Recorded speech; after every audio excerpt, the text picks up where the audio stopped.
कोई भी इंद्रिय भोग करते हो, कोई भी स्वाद चखते हो, कोई भी आनंद लेते हो, कुछ समय के लिए तो आपको वो आनंद मिलेगा, लेकिन उस आनंद का अंत में क्या होगा कि वो दुख में परिवर्तित हो जाएगा और उस दुख को भोग के फिर मान जाओगे कि मैंने जो काम करना चाहिए था उस वक्त में मैंने चेता नहीं और वो काम नहीं किया। ये महापुरुषों ने प्रभु के संदेश को लेके इस दुनिया में वो आते हैं और इसीलिए उन भोले जीवों को, भटके हुए जीवों को जो रास्ता भूल जाते हैं उनको रास्ता दिखाते हैं, सत्य से अवगत करवाते हैं।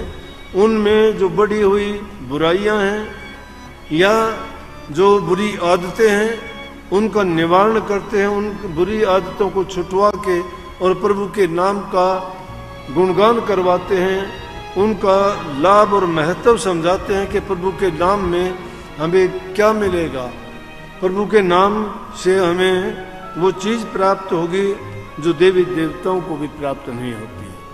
कोई भी जीव ये नहीं चाहता कि उसे दुख हो, ना कोई शरीर का दुख चाहता है, ना मन का दुख चाहता है और ना ही आध्यात्मिक या दैविक कोई दुख चाहता है। लेकिन फिर भी उसको दुख क्यों मिल जाते हैं कि उसके सिर के ऊपर कर्ज है। ये जो कर्म करते हैं हम, वो उसका कर्म का कर्जा उसके साथ है। ये कर्म बंदी संसार है। जो इंसान जैसा कर्म करके आता है उसको वैसा फल मिलेगा। अब इसमें परमात्मा का दोष नहीं है।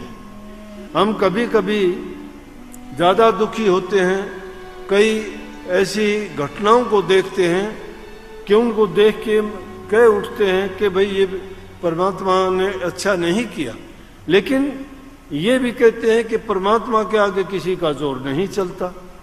परमात्मा ना किसी का बुरा करता है, ना किसी को अच्छा करने के लिए कहता है। परमात्मा तो सिर्फ एक दृष्टा है, जो जैसा कर्म करता है उसका कर्म भुगतवा देता है।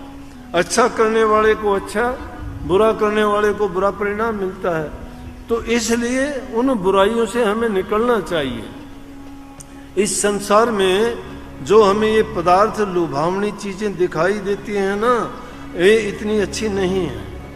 ये हमें जरूर आकर्षित करती हैं, लेकिन उनके पीछे भागने से जितना भागते जाते हैं, उनको प्राप्त कर भी लेते हैं तो भी उनसे हमें शांति नहीं मिलती है। जिस प्रकार से संबल का एक फूल होता है, पेड़ पे लगता है, देखने में बड़ा सुंदर दिखाई देता है। पक्षी उसको सोचते हैं कि इतना सुंदर फूल है,